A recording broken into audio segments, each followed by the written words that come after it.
Easy Speed video series has been designed to introduce the basics of speed development to athletes ages 8 to 14 and their parents. Regardless of what some people may say, speed can absolutely be trained, and the Easy Speed videos will show you how to do just that. Video 1 of the series focuses on straight-ahead sprinting. This is the most common form of speed and simply involves running as fast as possible from point A to point B. To enhance this skill, you will learn to use the Quickfoot ladder and hand weight training tools from Speed City.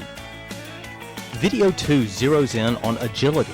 The easiest way to illustrate the importance of this skill is to think about a car that doesn't have a steering wheel.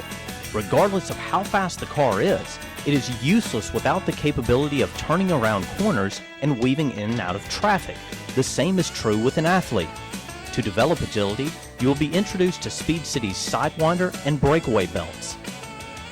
Video 3 deals with the fun skill of jumping.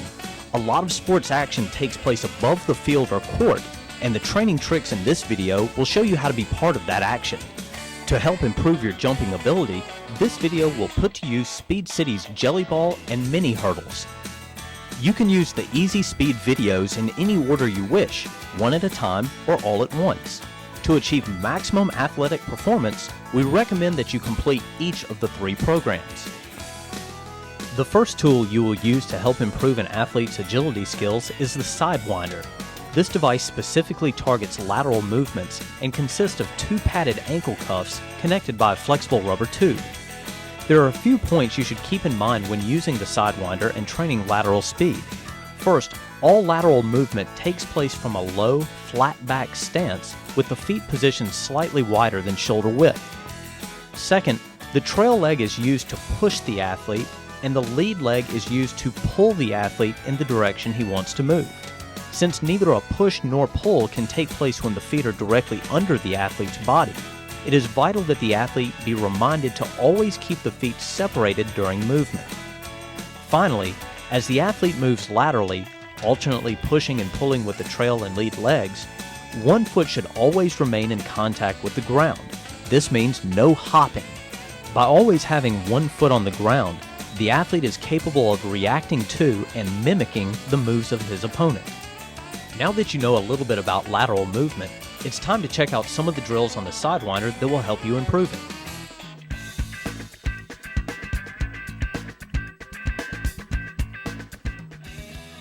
In this first and most basic Sidewinder drill, the athlete simply covers a predetermined distance while wearing the Sidewinder and using proper lateral movement technique. Athletes should take their time getting used to this movement, focusing on pushing forward with the trail leg and pulling their body forward with the lead leg.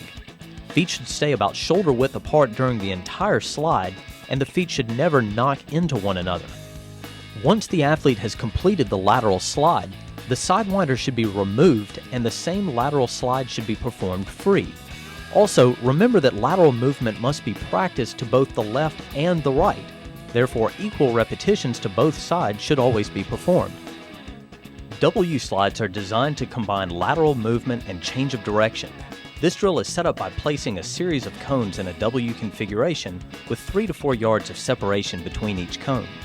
The athlete begins at the first cone in the series and slides laterally around each of the cones.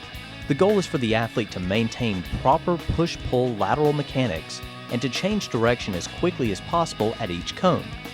The formation of the cones also requires that the athlete pivot off the plant foot at each cone and snap his or her hips and shoulders around in line with the next cone. After the athlete has performed a set of W slides, it is recommended that the Sidewinder be removed and a free set of W slides be performed. The technique of following up a resisted movement with a free one is known as contrast training, and it is a common theme throughout all forms of speed development. The idea is to teach the athlete to perform perfectly while conditions are continuously changing.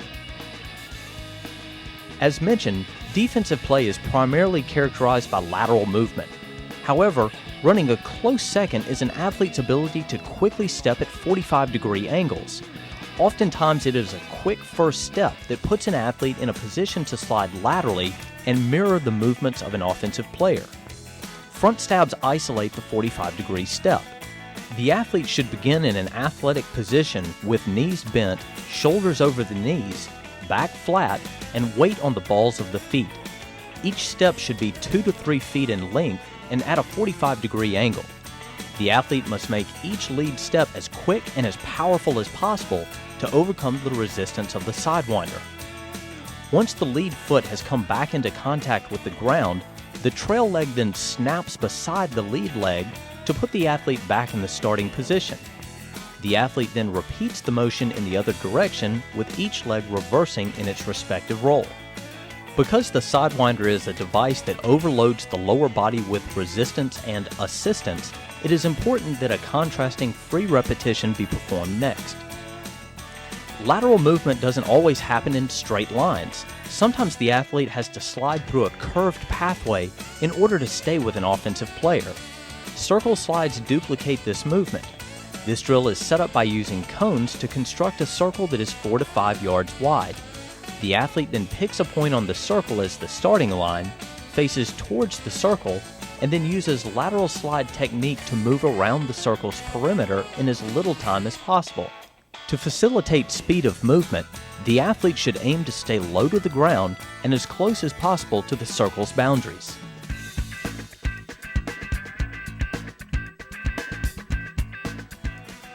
The next step to developing cat-like agility in an athlete is to implement possibly the most fun training tool on the market today, breakaway belts. This device requires a partner and consists of 2 waist belts connected by Velcro tails. Each breakaway belt game involves hooking 2 athletes together and then having one athlete try to break the Velcro connection and the other athlete trying to keep it intact. These games are tremendously competitive and entertaining and are unmatched at teaching athletes to cut on a dime.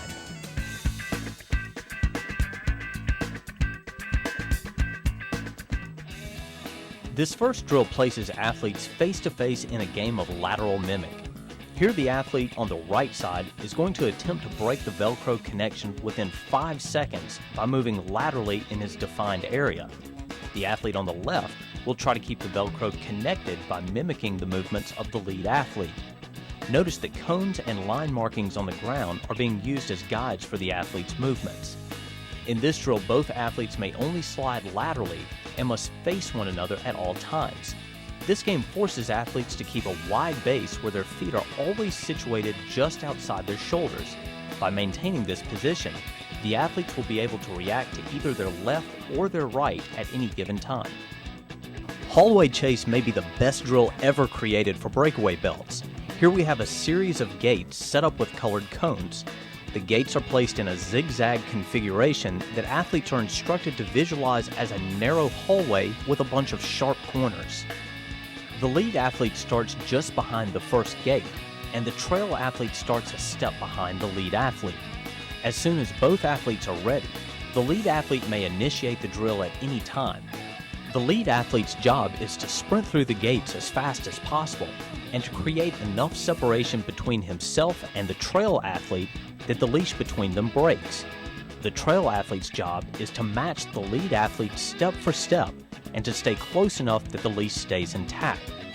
One reason this game is so good is because it can quickly be altered by changing the configuration of the gates. Long straightaways between the gates play to the favor of an athlete with strong acceleration skills, while gates placed closer together with sharper turns force more extreme change of direction. Additional gates can also be added to test the endurance of the athletes. Jungle Chase gives the lead athlete even more freedom to choose where he is going to move. It also gives him the freedom to choose how he is going to move. In this drill, sprinting, backpedaling, lateral moves, spins, and jumps are all allowed. The lead athlete must stay within the confines of a box marked with cones, but within that box he can do whatever he wants in an attempt to break the leash connection. In this demonstration, the athletes have been placed inside a 10 by 5 yard box and given a time limit of 5 seconds. However, longer or shorter time limits can be combined with larger or smaller boxes to change the feel of this game. You have now seen all the drills you will need to help a young athlete become more agile.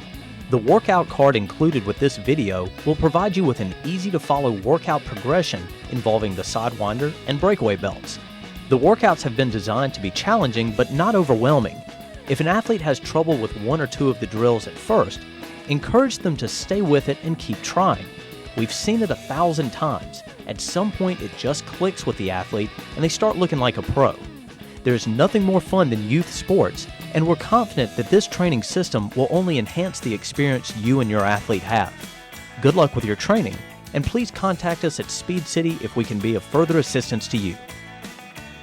If you like the drills on this video and you want more ideas, check out the 25 best Sidewinder drills video and the 15 best breakaway belt drills video, both available online at speedcity.com. Also now available from Speed City is Visual Ignition, a totally off-the-wall approach to speed development. This video shows you how to move faster by training your eyes to quickly recognize and react to flashes of color. Have big fun and make big gains by implementing this brand new training system from speedcity.com.